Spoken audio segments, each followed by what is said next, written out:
Good day.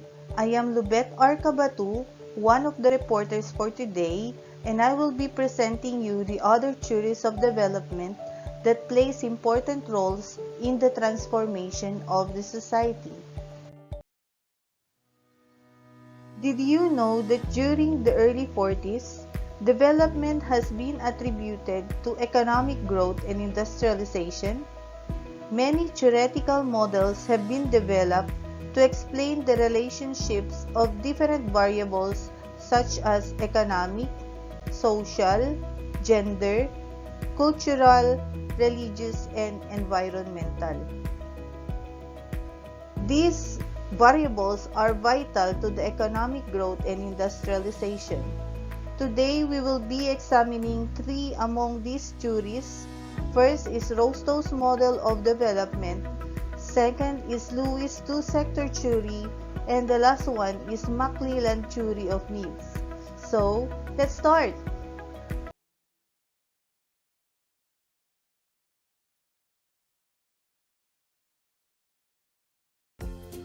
One of the key thinkers in the 20th century development studies was Walt Whitman Rostow. He is an American economist and government official. He conceptualized this model in 1960 to show that there are 5 steps through which all countries must pass to become developed. First is traditional, second is transitional, or what we call the preconditions to take off, third is take off, fourth is drive to maturity, and the last one, which is the 5th stage, is age of high mass consumption.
Consisting of rural agriculture.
to accomplish their goals.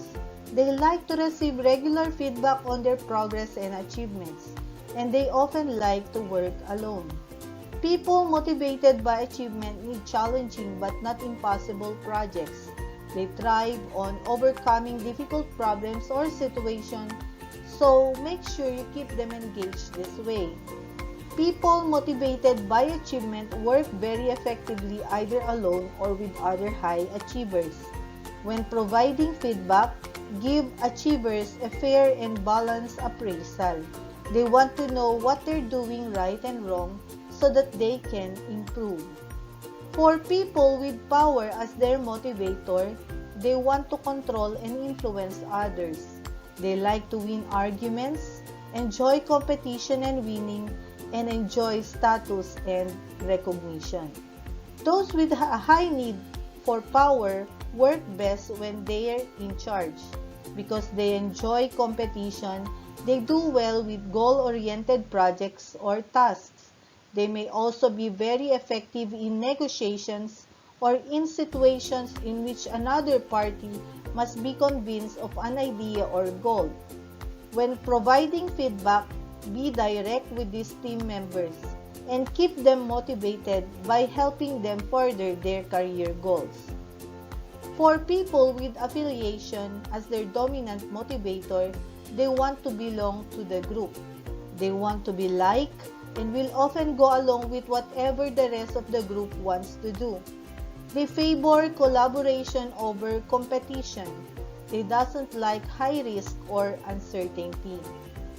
People motivated by affiliation work best in a group environment, so try to integrate them with a team whenever possible. They also don't like uncertainty and risk. Therefore, when assigning projects or tasks, save the risky ones for other people. When providing feedback to these people, be personal. It's still important to give balanced feedback, but if you start your appraisal by emphasizing their good working relationship and your trust in them, they'll likely be more open to what you say. Remember that these people often don't want to stand out, so it might be best to praise them in a private rather than in front of others. McClelland's jury can help us to identify the dominant motivators of people in our team. We can then use this information to influence how we set goals and provide feedback and how we motivate and reward team members. We can also use these motivators to craft or design the job around our team members, ensuring a better fit. The Philippines has a long way to go in order to reach the highest level of development. Amidst rising global uncertainties, the Philippine economy remains strong and is projected to grow 5.8% in 2019, before recovering to 6.1 and 6.2 in 2020 and 2021 respectively. Fast-tracking the implementation of recent approved game-changing reforms would help to achieve inclusive growth can be of help in the growth of the economy. However, if we are to dream a better economic growth, promoting competition to generate quality jobs will enhance the impact of growth on poverty reduction in the Philippines. That ends my report, and thank you for listening. Keep safe and God bless everyone.